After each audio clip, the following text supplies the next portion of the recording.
Coming up next on The Health Hustle. It is way easier when you're already surrounded by people in that community. I think trying to start something from scratch without that community and without that team of, 10 people, whatever that number is that's always there for you, would be really hard. And I've been super fortunate to have this really amazing support cast with everything I've started. And now with Sphere, like starting a couple, new sports or new activities, if we started saying volleyball, right? Like I don't have that team yet, so that's why I haven't started it yet. And now I've gained that perspective where it's like, all right, I need that core behind me because I can't do it by myself. And if you try to run and do all this stuff by yourself without that support, it's really hard. Hey folks, and welcome to the Health Hustle of Austin, Texas. On this show, we uncover the big ideas from your fellow health and fitness entrepreneurs in the Austin, Texas area about how they built their business and the lessons they learned along the way. What's up, y'all? Corey here, and on this episode, I had a chance to sit down with my buddy Tanner Friesen, and don't let the name confuse you because there was nothing cold about this conversation. Man, that was lame. Tanner is an engineer turned community builder for Sphere Club and the Secret Disco Society. He was once the proud owner of the Guinness World Record for the longest slip and slide and thinks there is power in numbers. He now spends his time cultivating community in Austin, Texas, and believe me, he is damn good at it. The question I was most excited to answer on this episode was why Tanner is even obsessed with community in the first place, and what his advice would be to others who want to build their own communities of their own. Some of the things that we get into are what it was like growing up in the Midwest, which I can totally relate to, his first opportunity for a creative outlet, which is a big piece of the community building aspect of what he does now, his addiction to chaos, those were my words, not his actually, the benefits of giving up drinking and deciding to go sober, discovering what truly makes you happy, staying true to who you are, protecting your time, why we need community, and so much more. One last thing, if you're a health or fitness professional and you're having difficulties getting leads, one of the most common reasons that I see this is not having a well-defined niche. If you go to the link in the description, I have a free 3-step process that walks you through exactly how to get clarity on which niche is best suited for you and your business. Without further ado, let's go. Tanner Friesen, welcome to the show. How you doing, brother? I'm doing amazing. How you doing today? Fellow Midwesterner from somewhere that's also freezing cold. I'm from Minnesota. You're from North Dakota. Skol, baby. That's right. Are you a Vikings fan? Huge Vikings fan. Born and raised. I don't know if that's a good thing or a bad thing. It's unfortunate with how most seasons end, but I think I've figured out loyalty and grit and disappointment being a Vikings fan. So the team that has never won a Super Bowl, and who knows, maybe we'll never win a Super Bowl. I think almost winning a Super Bowl is more fun than winning them, right? Is it? I don't know, man. Not at all. The heartbreak. So one of the things I was excited to bring you on the show about just in general was the aspect of community building, purely because like I do a lot of community building, but you have taken the community building to a level that I feel like is so far beyond what most people are doing here in Austin from a lot of angles and a lot of ventures. But before we get into the community building piece of it, I want to tap real quick into the aspect of you grew up in North Dakota, eventually moved to South Dakota, somewhere where it's cold and frigid as hell, now living in Texas. And so I just want to tap real quick on the aspect. I feel like people in Texas are weather soft. I want to know if you can relate to that. For sure, 100%. The nice thing is my parents still live there. So anytime I want to complain about the weather or anytime any of my friends complain about the weather, I just look up the weather back home. Yeah. Like simple as that. It's like we're complaining in the winter because it's like getting close to 40 degrees. And I look back home, it's like negative 20, feels like negative 46. I'm like, all right, I'm doing just fine. My parents were here for Easter a couple months ago and they showed me a picture and it literally looked like there was 10 feet of snow over the road and they just like cut a little square so cars could drive through. I'm like, oh, that's out in the middle of nowhere. That's the highway. I'm like, all right, it's April. The highway's completely blizzarded over. Like, I'm good. So I moved around a lot too. So I've lived in like 9 different cities too, 7 since college, and Austin by far is the best. But I've jumped around to a bunch. I love the heat now. I think like growing up, like especially Minnesota, right? Landed 10,000 lakes. Your family or all your friends, I'm sure, had a lake cabin. So like whenever it's 100 degrees, like that's time to play. Like that's time to party. That's fun. Like let's get outside. I think I have that same thing here. Like anytime it's that hot and over 100, I feel guilty sitting inside. Like I don't want to be cool. Like get me out on the water, get me to a pool. Like let's go do something. Let's go work out. Who cares? Like let's be crazy. I have like zero desire to stay inside. And it's not like it's going to last for a week like it does back home. Here it lasts all summer, but still, like, every weekend I'm like, let's go enjoy it. I've never once complained about the heat since living here. People talk a lot about it. I've never once complained about it. Yeah, because it's kind of weird, because if anything, we would be the ones that are making fun of people for complaining about the cold, and we would be the ones complaining about the heat. Yep. But it literally feels like summer vacation every time it gets hot outside, so I get 10 times more excited about the heat. Yeah. I want to tap into a little bit of your upbringing. Do you have much entrepreneurship in your family? No, not at all. My mom's a teacher, and my dad works for a mission organization, and he's a cowboy. So I guess you could almost call a cowboy an entrepreneur, huh? Yeah, for sure. I mean, they're living on their own time, right? Like for sure. Yeah, they're definitely blazing their own trail. Never really thought about it that way. They are kind of solo and on their own. Yeah, because that's like one of my favorite questions to ask people on the show in regards to like where they first learned about it or tapped into it. Because I know for people, like when you grow up in the pretty standard home of like the employee mindset, it's interesting to tap into like where people adopt more like the business entrepreneur, like choose your own trail kind of mentality. Mine was totally by accident. So I went to school for engineering, so I got a civil engineer degree. And from the day I graduated till, my first 4 years here, it was be at the office at 7, don't you dare leave before 5, black and white, like by the book, like classic kind of old school office job. I was out in the field and stuff, so it's not like I was, sitting in a cubicle complex, but like that structure. And I think I started realizing when I moved here how creative I was. Just because I was around a crowd that there's a ton of, creative people like that. Like the first time I joined Sphere, you've got the CJs in there, and that's where I met Ross and Izzy and all those guys. And I met a lot of those spirits, and I got super connected to them super fast. And I didn't realize it till a little bit down the road that it's just because I had that same mindset. I just didn't really realize it because I was, working at a computer, doing that, 10-hour shift every day. And the first group I actually started was Secret Disco Society here, and that wasn't even on purpose. That was just a bunch of friends trying to hang out during COVID, and one of my friends was doing a New Year's party, and he got COVID back home in New Jersey and couldn't fly back, and we didn't know anybody else who had a house. And so like, we can't throw a party at his house without him here. Like, that's kind of weird. Who else has a house? And then we realized, like, we're in Austin. Nobody has houses. Like, we all rent. We're like, we all these little apartments. Everybody's being super strict during COVID. So people kind of looked at me as the leader, started asking around. One thing led to another. Found this, like, small dance studio warehouse north of town. And on, like, 2 days' notice threw a, like, 70-person full-on event for New Year's. And I loved every second of it. I wasn't once stressed. I was working like crazy to put this together for everybody. And like instantly I made it a business. What did you love about it? Planning every detail, promoting it, doing the flyer, plugging in chords, hiring the musicians, doing, everything, spreading the word. I thought it was so much fun. And I realized that, my normal job wasn't giving me any creative outlet at all. And this allowed me to do whatever I wanted.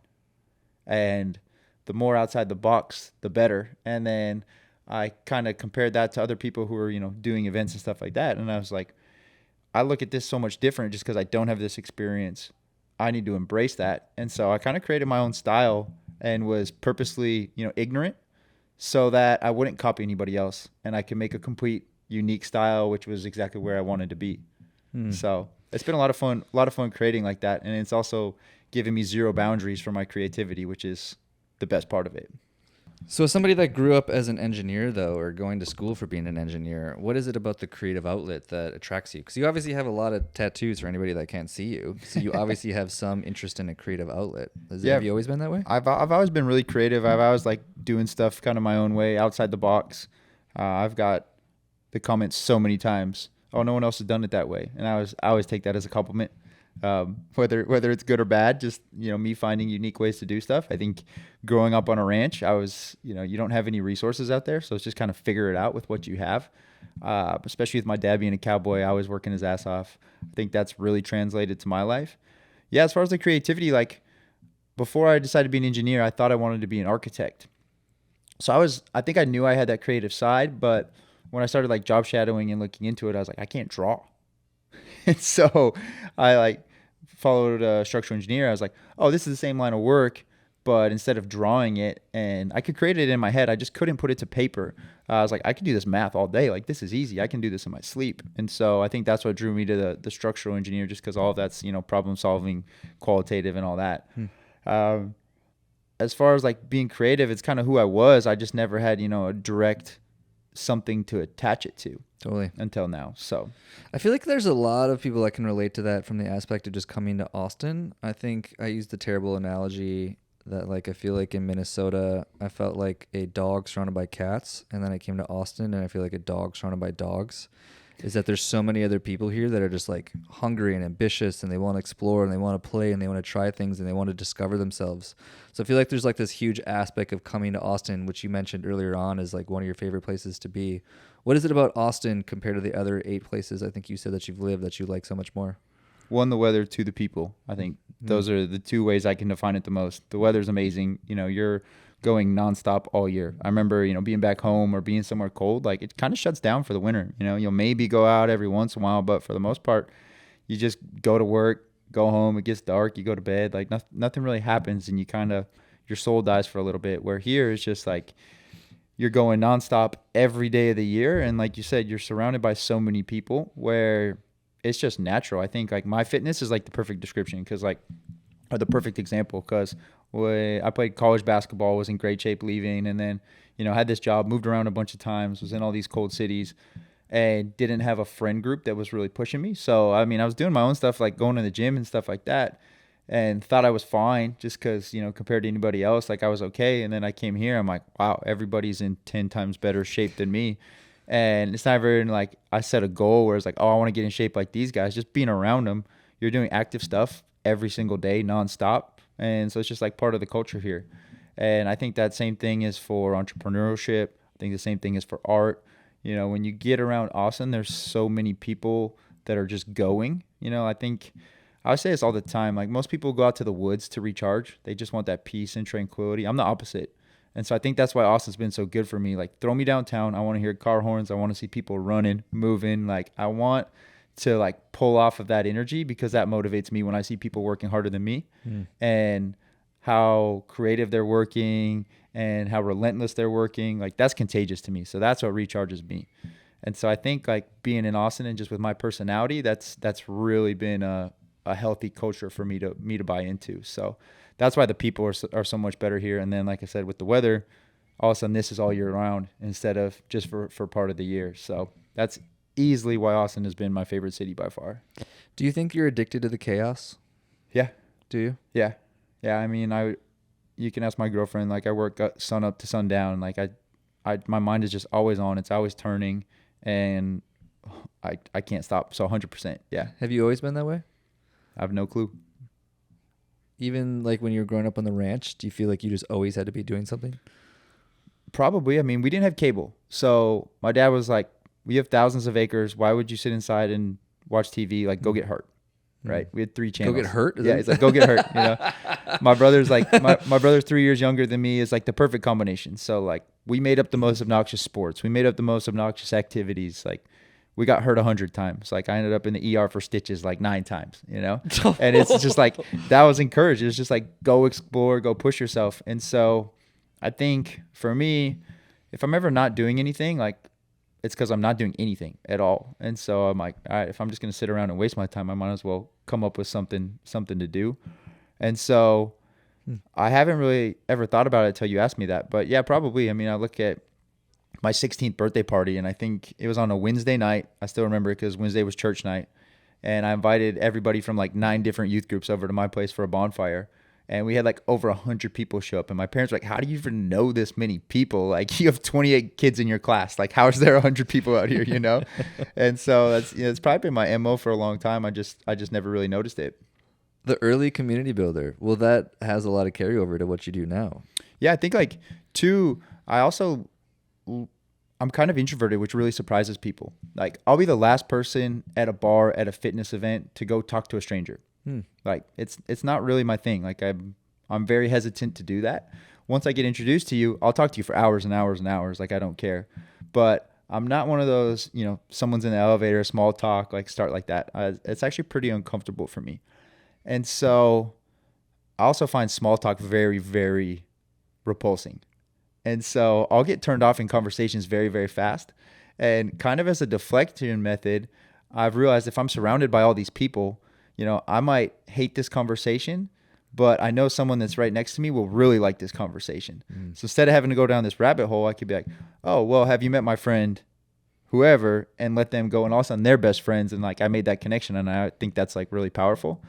And so it's almost a deflection method, but I also think it's really powerful because it allows me to capture all these like tidbits from everybody and see like what they really like and actually care about that. So I'll kind of bury that and understand like who they are and what they like, and then connect them. Same thing with brands, right? I'll find brands that you would think would be competitors, and then I go, no, you guys are actually you guys have the same goal. Like you guys should really work together. And that's the cool thing about Sphere. That's the cool thing about Secret Disco is I've brought in a lot of quote unquote rivals and paired them together. I got so much crap in high school that I was friends with all these guys and girls from the competitive, our competitors for basketball. And I was like, my class was 28 kids. And I was like the only guy that played basketball in my senior class. And I was like, guys, they just wear a different color jersey, but they have a lot more in common with me than you guys do. We just go to the same school. And so I didn't really notice that, while I was younger, but I was always that person who had friends everywhere. And I think that's kind of what carries over today, and how I've started all these communities and why I think they're so valuable, because, you really can only have so many really good friends. But at the same time, you can do things with a huge group. And I realized like you can have those surface level friendships that are still really powerful and super, super fun. Like there's guys I won't see for, 6 months, but every time I see them, I'm just as fired up to hang out with them, even if I know it's going to be for 30 minutes. I'll cherish that and then see you next time. So I think that's really cool too. So I think that's one of the things that inspires me to build all these communities. I can find those people that are going to be lifelong friends, but then also find some people that, as you're going to a bar, going to an event, going to a fitness, competition, like you're going to say hi to them, you're going to say what's up. And then it's just so much more fun when people are around that People are always shocked when I say the same thing because of the community building stuff that I build as well. I tell people all the time I'm actually incredibly introverted, and I prefer the one-on-one real intimate conversations versus group conversations any day of the week. I'd be curious for you, because this is something that I realized in my own self as to the community building for me. I feel like is some degree of I didn't feel like I really had it growing up, and now I feel this like urge to build it myself, because I think so often that we do things that scratch our own itch. Do you feel like you had community growing up when you were younger? Or like, what do you think like the deeper lying reasons is just to want to do all this community building?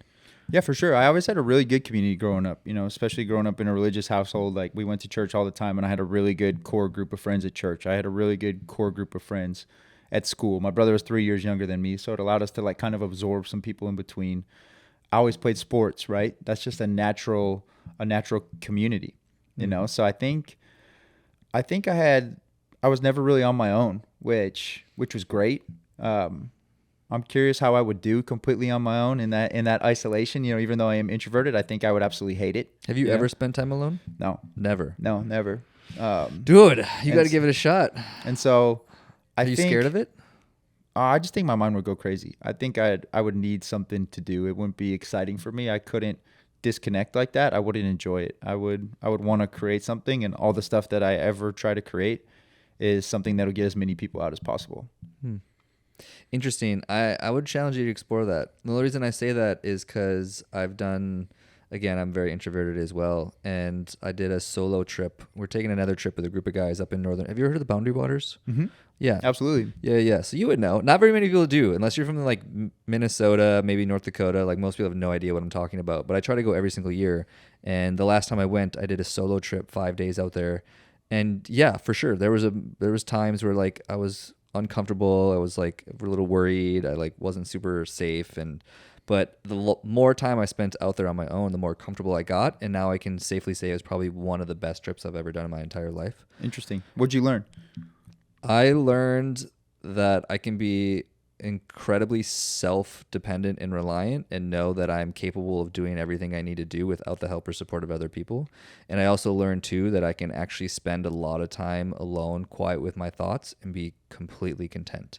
There was a phase of like getting comfortable with it. And admittedly, like there are moments where like I was talking to the squirrels or just like having conversations with myself. Like, don't get me wrong. But at the same time, like it taught me that like I could be alone in the woods with nothing and nobody around and be fine. And that's totally okay. Did you learn that more after you got back, or did you actually learn it while you were there for 5 days? When I got back was a lot of it. The being there for the 5 days was more just like doing the day-to-days of like setting up camp and going out and fishing and hanging out and watching the stars and just being present. It was afterwards where I looked back at it and I was like, it was actually kind of a crazy story because like actually I wasn't supposed to be a solo trip. My brother actually had to cancel on me last moment because he got food poisoning before we were supposed to head out there. And I was like, fuck it, I still want to go. And so we swapped our double canoe for a single. I took like the first aid kit and whatever I needed out of his pack and still went because I still wanted to go on this trip. And yeah, spent 5 days out there and then came back, and then he picked me up from the bus stop because I had to take a bus stop from Duluth down to Twin Cities where he picked me up. And the first thing, he get in this truck and he's like, how'd it go? And I was like, Josh, my brother, I was like, I don't know how to tell you this, but that was the best trip I've ever been on. And he's like, fuck you. And I was like, yeah, man, like I'll for sure do it again. Wow. But That's pretty crazy. That's something I think I'm pretty guilty of, is looking back and in that retrospect. So I think that's powerful what you just said, because same thing for communities, right? Are you able to take that and like through different events and stuff? Or now are you able to wait till that process is done and look back and actually give it that retrospect? Or are you still living in the moment every time? Totally. Of all the communities that you've built over the years, what would be your favorite and why? Ooh, that's a good question. I've got two right now that I'm absolutely obsessed with Secret Disco Society and with Sphere Club. And so I think both of them have the potential to be global brands, which Fuck yeah. really intrigues me, right? You know, soccer ball is a universal language, right? You put a soccer ball on the ground, I don't care if you know how to play soccer or not, you know to kick it, right? It doesn't matter if you play that sport or not. So I think that's one of the things that inspired me. Same thing for music, right? Music is global. So it's kind of cool that, you know, those two are what I've built my communities on. Also, like I stopped playing soccer in high school because my high school didn't have a team. So it's a sport I re-picked up when I played for about a year when I was in Denver, and then picked it back up here just because it's way easier on the body than basketball. But same thing for music. Like to me, everybody's like, what do you think of this artist? What do you think of this artist? It's actually all kind of noise to me, but it's energy. And that's what I like about it. Right. So I don't really pick apart artists. I pick apart their energy and their, you know, the power they bring and how everybody moves. And so I think there's power in movement. I think there's power in motion, and then there's power in numbers, and seeing all that mixed together. I was joking around the other day. Someone was like, you're gonna build the biggest soccer community in the world, and you're gonna build the biggest music community in the world. And it's like, you don't know anything about music, you don't drink, and you didn't play soccer until you just picked it up here. And I was like, that is kind of crazy. But I think that also gives me a different mindset, just because I never went down that rabbit hole where I'm so lost in the details. I think it allows me to speak a language that is way more relatable to the common person in that community versus the expert.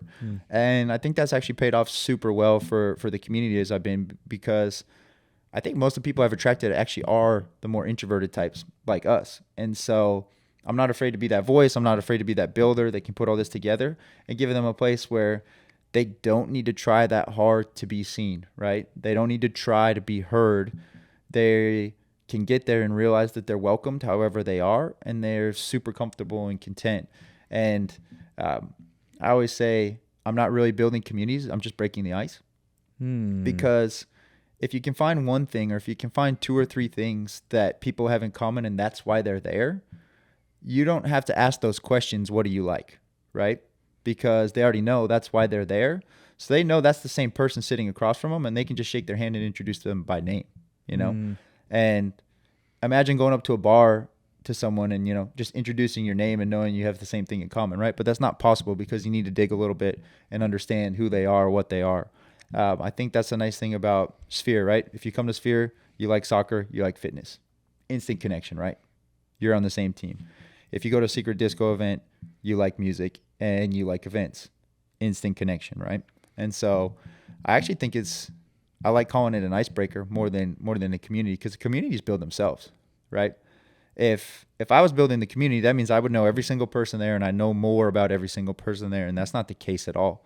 And so really, I'm just the one who broke the ice and introduced everybody. I know you DM me about this briefly, but when are we getting the sand volleyball community built, bro? Let's go. I think as soon as we can build a team together, build a team. Let's go. I'm ready.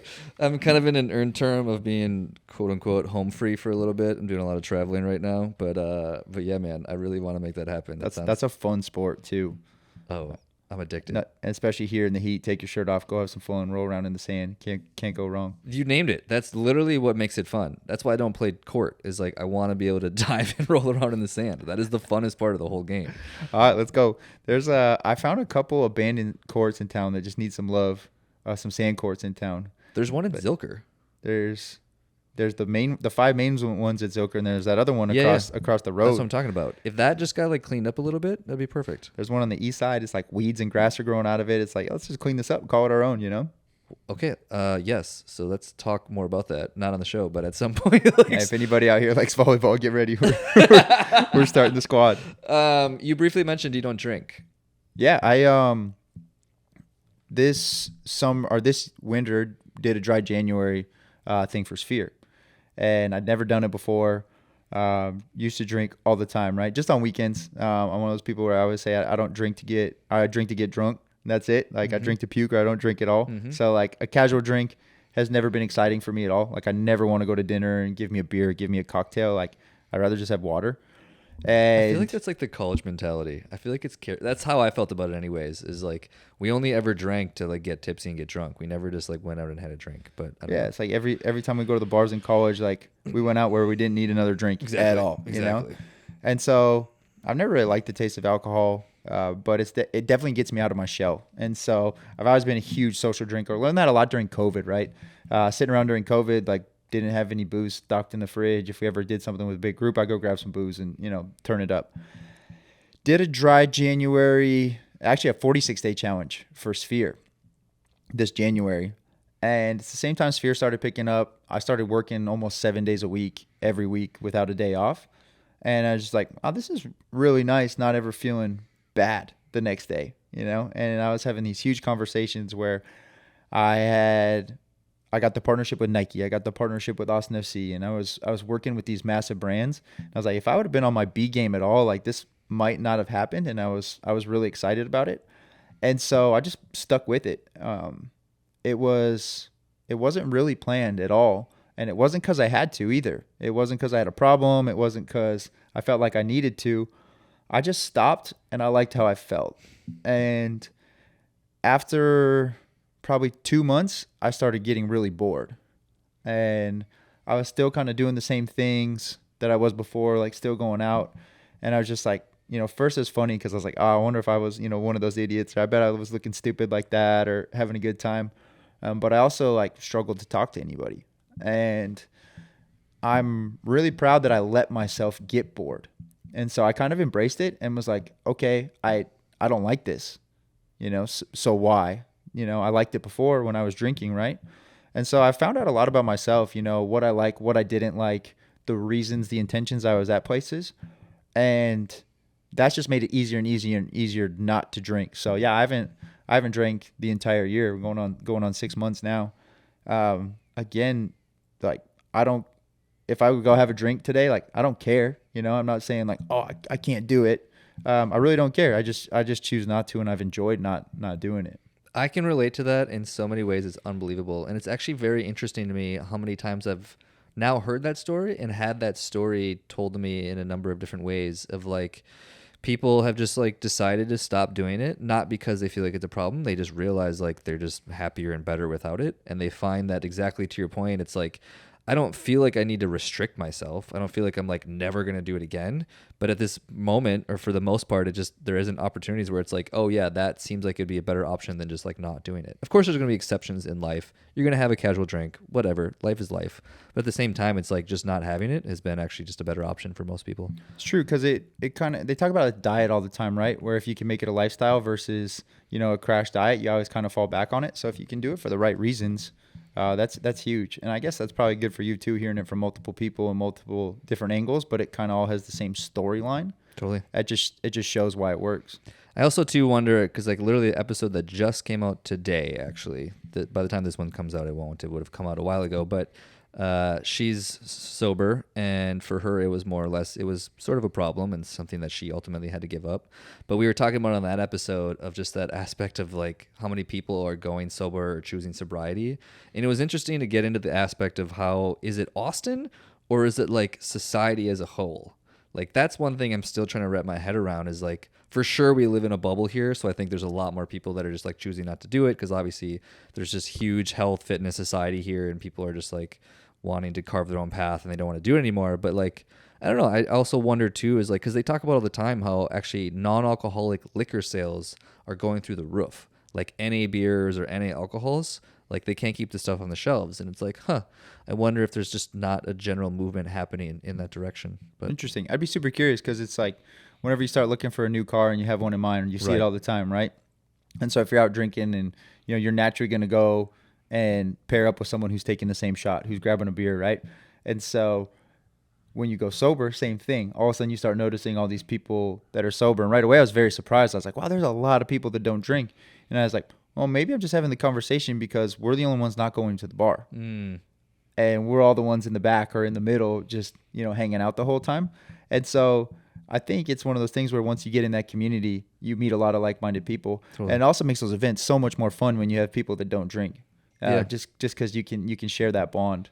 And then just kind of laugh at your friends who are getting after it a little bit, for sure. Well, yeah, I can totally live vicariously through people. Like, no judgment against anybody that drinks. I don't care either way. But you also said, too, that something I wanted to tap back on was the aspect of, like, learning how to be bored. Because that was the other thing that I learned from not drinking, is that drinking, I didn't realize it at the time, but I do now, was actually a mask of me not being able to deal with the uncomfortable feeling of social settings. Like when you're at a bar, the drinking made me feel comfortable, which was actually just like hindering my ability to just like be comfortable in any setting, regardless of what's going on. And so like, was that part of what you're talking about, of like being able to be bored? Was that what you're hitting on? Yeah, exactly.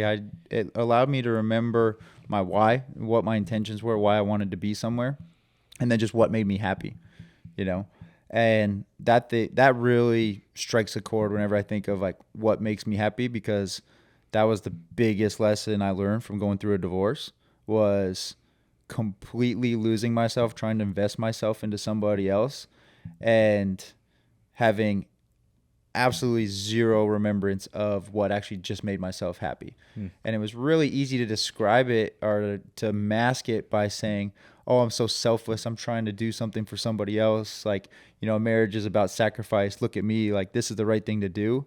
When really that was just me having a really easy cop out to saying I wasn't focusing on what was healthy for me.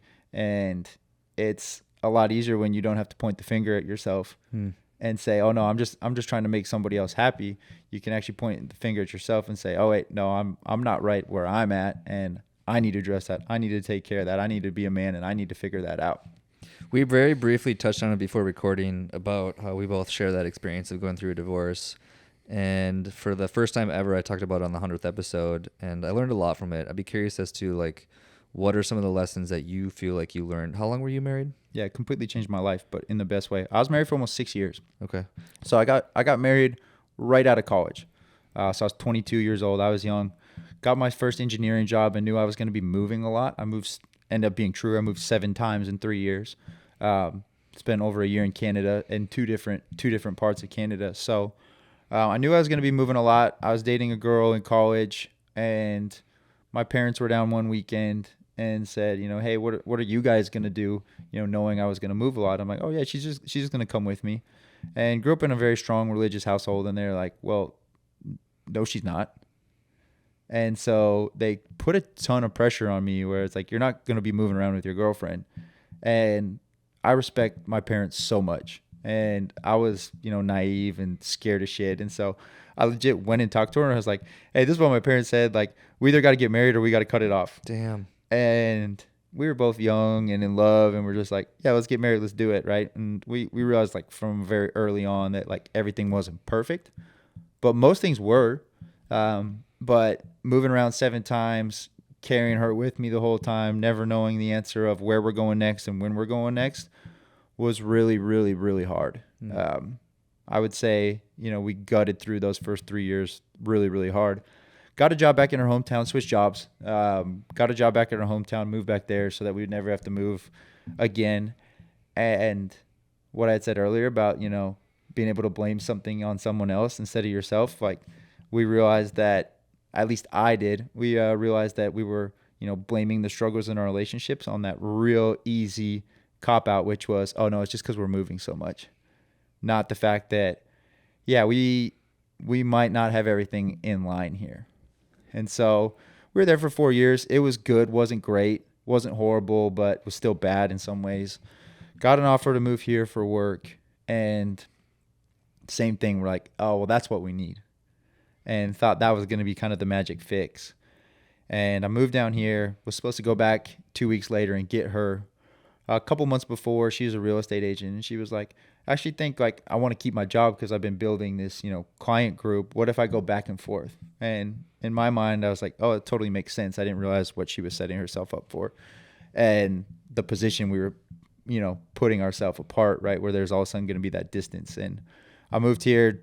First 2 weeks, she didn't talk to me. Dude, whoa. And it was, I'm working, she's working, wasn't connecting. I was like, this isn't fun, right? I'm like, oh, well, I'm going to go back and, get her and bring her back down and everything's going to be fine.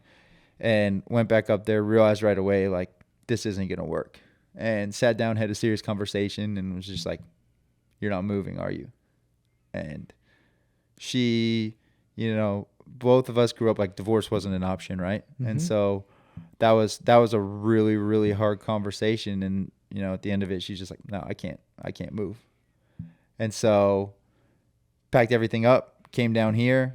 I knew 2 people here. That was it. And I barely knew either of them. And so new job, new city, no friends. The easy fallback that I thought I was going to have as far as, that crutch and that support was gone. And so I didn't know what to do. And that was a complete life changer, finding myself through that. I was really calculated, where I spent the next 4 months really, really finding myself and diving into myself, not giving myself a ton of distractions. I really, looked into my heart. And fortunately, one of the 2 people I knew had been married to one of my college basketball teammates. So I knew her from college. And so she had been divorced probably a year or 2 before I was. And God sent that she was here, because she left a few months after that. And she really, really, really fast learned that I was exactly where she was when she went through that. And so she was there for me. She gave me a bunch of advice, but I still remember the dinner that changed my life. She took me out for dinner one night, and she asked me this question, and this is what changed everything. She goes, what do you want to do tomorrow? And I hesitated, not even like, for 10 seconds, right? It was quick, but the second I hesitated, she goes, you forgot what makes you happy. Shit. She's like, you don't know what to do. She's like, you're lost. And so she's like, after this, go home, figure out what you want to do tomorrow, and go do it. And so I moved from Colorado before I came here, and I hiked like crazy. And so, when I moved here, there's no hiking here. Like, right. Everybody says the Greenbelt is hiking. I'm like, no, that's a mall with a dirt road. Like it's flat. Like, there's no elevation change. Like, I'm not worried about it. But no, so I looked up like Colorado Bend Park, went out there by myself, spent a whole day out there, hiked by myself for like hours. And that changed my mentality, where it was like, what do you want to do today? What do you want to do today? And so I started waking up every single day and like being very conscious of what I wanted to do and just doing it, and it made me very present. It made me able to go to do anything, even if it was by myself. I'd go to the movies by myself. I'd go to dinner by myself. Like, I didn't care. I was doing what I wanted to do. And then naturally that started attracting people to me that, I was doing something fun, and then I was finding people that were doing that same thing because they thought it was fun, right? It's kind of what we talked about earlier. And so that mentality of, what do you want to do today? Allowed me to be super present, super conscious, and always doing stuff that I want to do. Like, there's not really many things that I do where I feel like it's a sacrifice, or I feel like I'm just doing it because I have to. I'm very present in everything I am. I'm very excited doing almost everything I am because I want to do it. I love that so freaking much, dude. Just the aspect of, I don't like using this word often because I think sometimes it can be a little buzzy for people, but just leaning into your energies, into things that excite you and the things that you genuinely want to do. And I'm sure you can probably resonate with this idea as well of how when we start leaning into the things that we just want to hike or whatever it is, of any of the things that we're just generally excited and interested in, other people join you along for the ride, whether you want it or not. Is like, live your life, do the things that are exciting and fun to you, and eventually you'll notice that people notice it. Like the thing that I've got, the feedback I've gotten by far since moving to Austin, Texas, and doing exactly what you're talking about, of just leaning into the things that genuinely excite me, is how many times people have been like, I love your energy. I have never heard that in my entire freaking life. Nobody says that back home. No, nobody ever says that. And now ever since, like, I feel like I am just like doing the things that are fun and exciting to me, like this podcast show or building community or playing sand volleyball or posting content about me running, because I've become addicted to running lately, of like just doing those things. People are like, they see it and they're like, oh, that's cool. That's exciting. I like your energy. I like what you're up to. Like, there's so much value in just leaning into the things that you're excited about in so many ways. Yeah, same thing for relationships. I think everybody's so surprised that I got a girlfriend and I didn't change, right? I was like, no, that's just because I found someone who understood exactly what I understood. And instead of like trying to intertwine these lives and piece them together and sacrifice and all this, like, we're both doing what we really want to do, and it just happens to be the same thing, And I also think that's super sad when you see people change in relationships, especially going through a divorce. It's just like, oh, I know what's happening. I want to say something. I probably shouldn't, but that was me, and now I get it. And so I think that's super powerful, being present and understanding who you are, and knowing your why, and being okay not compromising that, and being okay losing friendships, right? Being okay losing relationships because you know it's going to change who you are. Not that we have to get too into this, and I don't generally talk a lot about this on the show, but I think honestly, like, it comes down to a lot of what it means to be a man, of just being purpose driven and having a direction and moving towards something. And if you lose people along the way, that's fine, but at no point should you be changing to try to fit the mold of what somebody else wants you to be. Like, that's just not really an attractive man in a lot of ways. Like, go the direction you're going to go, and the people that are supposed to be along for the ride will join you. There's so many good people in this world. Unfortunately, there's a lot of bad ones. And if you stay true to who you are, those people are going to rise to the top, and you're going to rise to the top with them. And I think that's one of the most powerful things you can do is understand who you are and not compromise. And this world is so big that those people are going to find you. And that really is true. It's not cliche at all. Those people are going to find you because, like we were talking about earlier with drinking or being sober, right? Like, whenever you're in that space, you're naturally going to find people in that same place. So if you're running around with high integrity, if you're running around with high ambition, high drive, like, those people are going to come catch you. And I think that's huge. Something I think a lot about. I went to the Quinn concert with my girlfriend when he was in town. Was that like a month ago or something? And he was talking about on stage about how he's like, I never dreamed that I'd be doing this for a living, being able to just like go out and play the music that I love. He's like, I was just doing it anyways. And it reminded me of something that I think about all the time, and I feel like I picked it up ever since moving here. And I truly believe in my core that the world makes space for passionate people. Is like, whatever it is that you're excited and passionate about, do it, and do it hard, and do it big. And like, maybe it won't turn into you're going to be on stage, or you're going to be rich, or you're going to be a millionaire, whatever it is, but there will be space for you. I think that there's always space for passionate people. And you'll be doing what you want. That's the other, hard thing about being driven and, going and pushing and meeting all these people is you find a lot of people that just want you because that's your stepping stone for them, or they want something out of it, or it's, oh, I'll do this for you, but what are you going to do for me? And being able to give unconditionally is huge, and it's super powerful because then people give that back to you unconditionally. And when you do that, everybody's just doing what they want to do, and you genuinely build these really strong communities together. Totally, 1,000% agree, man. The cliche expression of like givers gain. I feel like that's something I've more recently had to learn how to handle. I would be curious as to your thoughts on it. Is that I hate talking like this because I'm not. I try to be a humble human being, but like now that people know me and recognize and whatever, and want to have conversations, and they want to connect me to people and have coffee meetings, I love all of it. I think it's super cool. But at the same time, I feel like I'm in this learning curve of learning how to say no and learning like how to best distribute my energy in so many ways. I'd be curious as to like, do you feel like you found that as well with all the communities that you're building, and how do you deal with it? Yeah, 100%. You got to be very conscious of your time and your energy. I love to say yes as much as I possibly can, but at the same time, it's hard. Like when you say no to somebody, you kind of let them down, right? You know, it's whether they're relying on you or whether they just want to be there or what. But I think you do have to be really conscious of your time and make sure that you're directing all that energy into, you know, what you really want to do. Also notice right away, like I'm one of those guys where I hate notifications, right? I hate an unread text message or an email that's unread. And so like that's my to-do list. And so I realized as soon as I have someone who I keep leaving on unread, I'm like, you know what? Like that's just not something you want to do. Like let that go. As hard as that is to say no. So I think that's a space I'm finding myself in a lot more now too. And it's not fun. I don't like it. And that's definitely a balance that I'm going to learn. And probably in, 6 months we'll have a conversation and I'll hopefully have changed my perspective a lot on it. But it's just like, I love, volunteering my time way too much.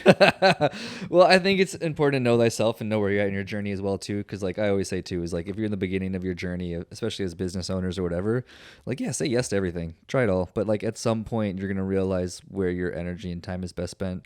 I want to throw a curveball at you real quick. Hit me. You had the world's longest slip and slide at one point. Yep. What the hell does that mean? Guinness, baby. Back home in North Dakota, we have a quote unquote ski resort. It's called Huff Hills. And it's a chairlift that takes about, 30 seconds to get up. You point your skis and you go down. I never went skiing or snowboarding or anything like growing up, but like we knew this spot. It was just south of my hometown. And we had this stupid idea one year to set the world record for the longest slip and slide. And we were like, we should go to Huff Hills and can we build a slip and slide that's big enough? And so I was a house painter, had the same job all through high school and college, and we used like that thick plastic sometime to cover walls. It was like this, and then I found out you can use that as a slip and slide. And so one thing led to the other. We got a Bobcat. We got about 2,000 feet of cardboard, and we cleared out a trench, put that cardboard down. We had 2,200 feet of this plastic, laid it down.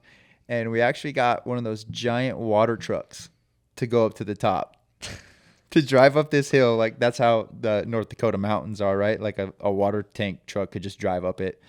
And I was the third person to go down it. And we just kept going longer and longer and longer. But the first 6 of us all missed the pool at the bottom. We didn't make it. Like because we didn't have it wet enough. We didn't have it lubed up enough. But it was, I think we were like 2,200 feet or something like that for our slip and slide. So it was like a quarter mile slip and slide. I have the picture. I think I need to resurrect my Facebook. I have it on my Facebook somewhere, and it just looks like the sketchiest, most obnoxious thing ever. And it was such a blast. News came out. We ended up having like 100 of our friends out there. Like we were on this thing all day, every day. Like It was, we ended up like having people stationed like all the way up this thing, like throwing laundry detergent out there just so people could keep up enough speed. Like the first little curve was like too sharp and like the first guy just launched straight off of it. Did anybody get injured? It was a blast. No, nobody got it. We were just a bunch of North Dakota kids. Like nothing was going to stop us. So yeah. And for about, 30 seconds, I held the world record for the longest slip and slide ever. And we said it. Yeah. At the end of the day, Guinness signed off on us and we had it.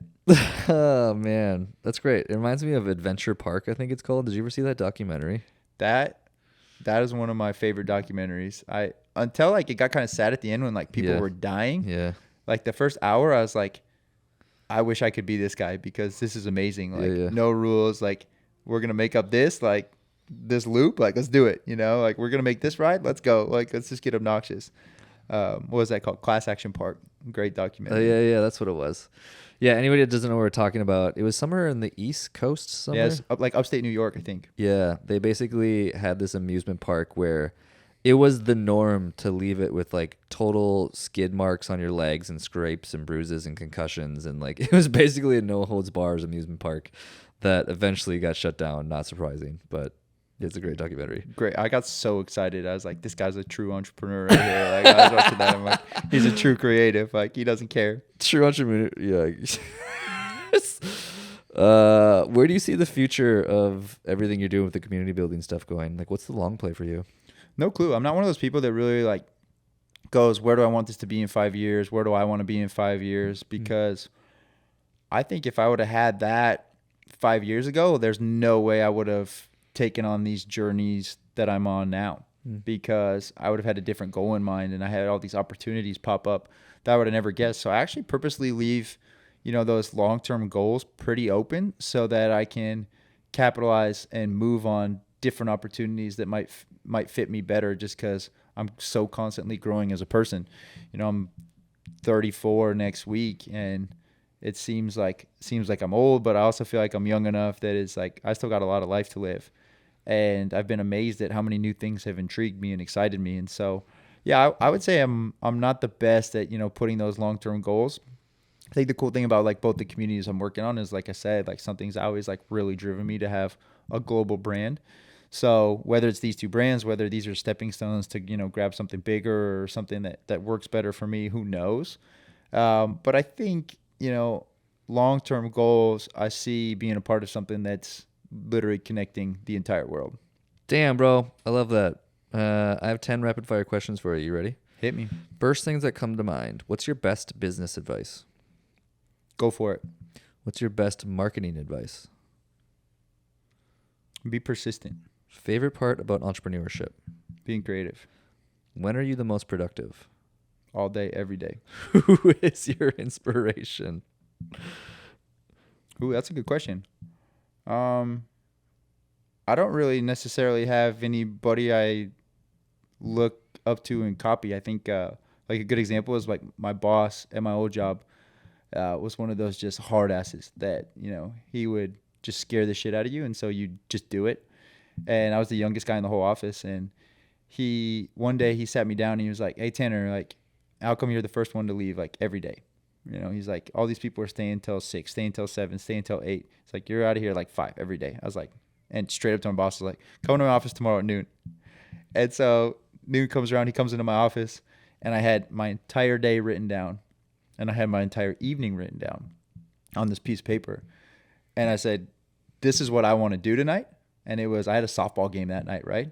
I was like, I really want to play softball and I really want to work out, but I know I have to get all this done. And so this is way more than 10 hours of work, but I'm going to get it done in 10 hours so that I can do this. And that it was cool because it opened his mind instantly. I was like, no offense, Grant, but they're getting about 6 hours of work done, but they're the last ones here. But they know it because you like that. I was like, that's just to make you happy. They're not actually getting anything done. And so I would say, for me, you can put me with the most influential people in the world and give me advice. But I'll probably throw most of it out.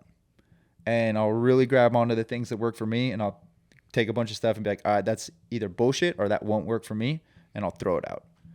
And so I wouldn't say I really look up to anybody. I would say I look up to a ton of people and try to pull as much as I can out of the people that are working hard, really successful, taking like the pieces that'll work for me or that fit me well, and just grabbing them, hanging on. And other than that, I throw a bunch of stuff out. That's a great answer, man. Are you familiar? I think it's Parkin's Law. Are you familiar with this? No, not at all. It's essentially the time it takes to do a task expands or contracts to the time you give it, essentially, right? Is like, so if you give yourself 2 hours to do something, it's going to take you 2 hours to do it. If you give yourself 20 minutes to do something, it's going to take 20 minutes to do it. I feel like that's exactly what you were doing, maybe not consciously, is like, you're like, look, I have this amount of time to get this task done. I'm going to do it regardless. And so it's just interesting that you already have there's a quote like Trump had about that, where it was like, give somebody this many days to clean their room versus this many hours, Yeah. and they're gonna get it done in that time no matter what. So That's why just like a life hack for anybody listening is setting deadlines, even if they're arbitrary, is like there's something about the brain and figuring out how to get something done in a timeline of like when you set a deadline on something that it actually happens. And so like I encourage anyone to use deadlines, even on yourself. What would you change about yourself? give myself more tattoos. What's your favorite? I love them all. I love my Dude, tattoos. you have what, like 50? How many do you have? 3. Well, 1, 2, 3. okay. 3 sleeves, Yeah, leg, three sleeves. leg I always sleeve, tell, I arm always tell sleeve, people arm- don't get tattoos, get pieces. You know. Good advice. What would I change about myself?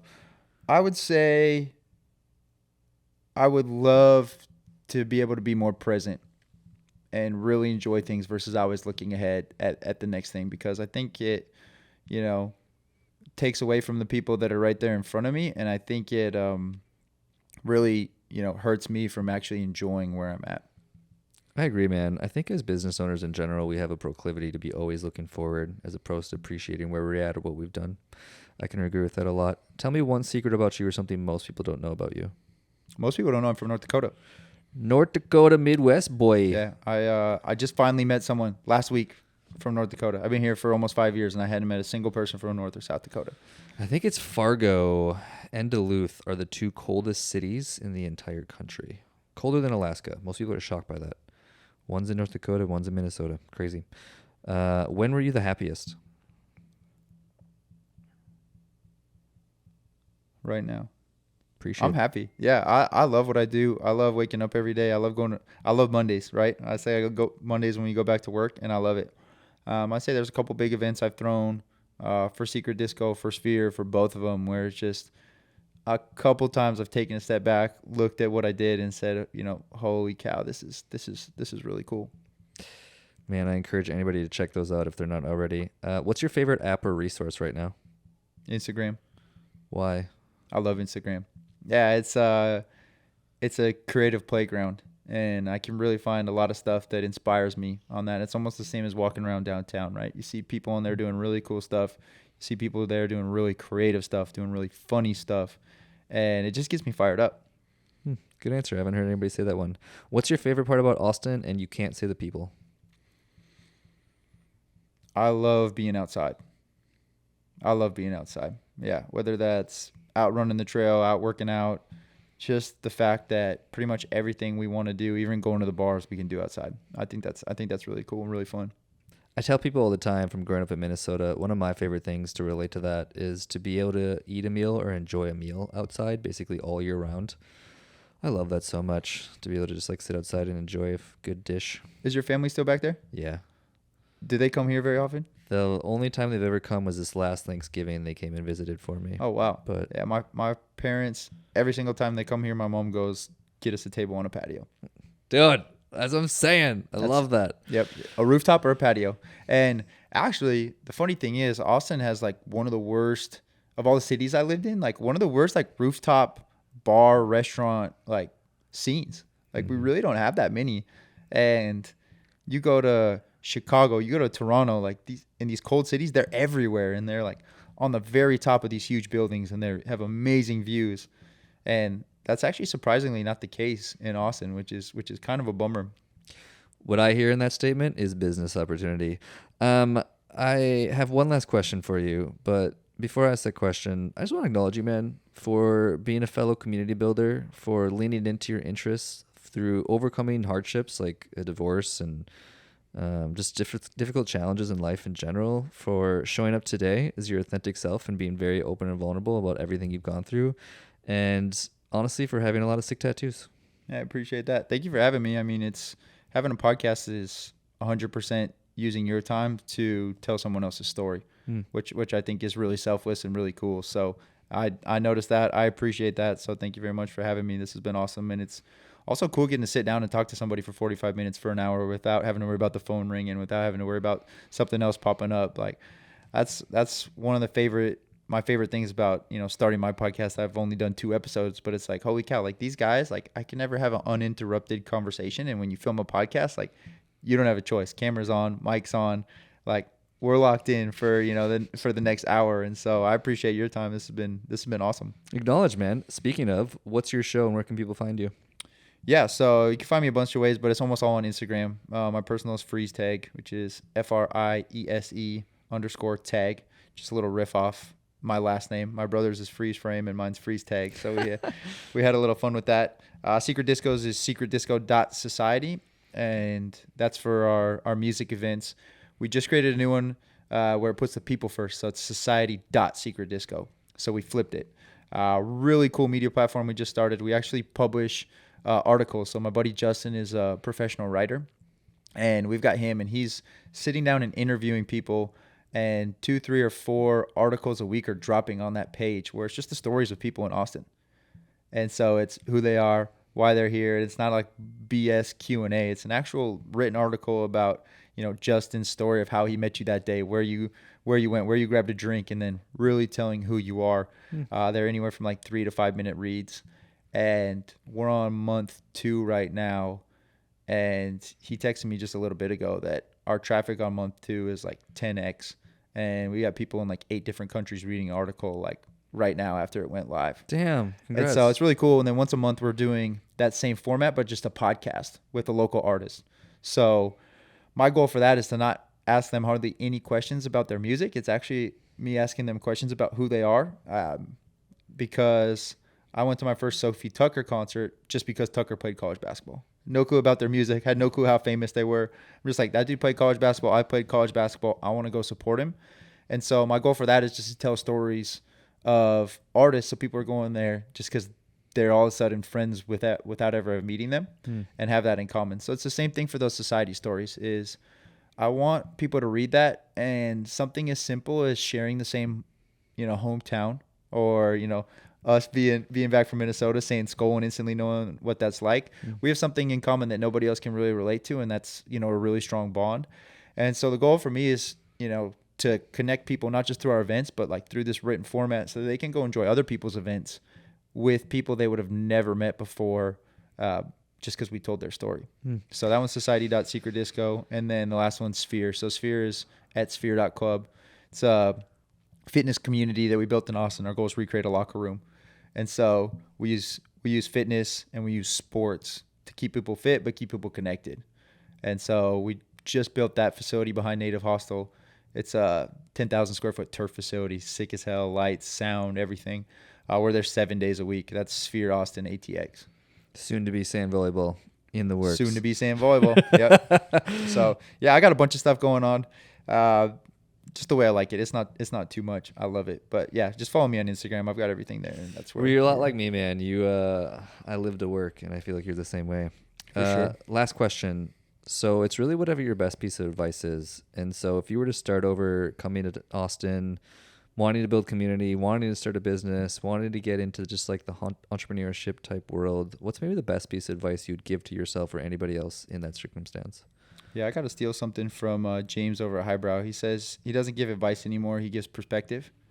And my perspective on everything is it is way easier when you're already surrounded by people in that community.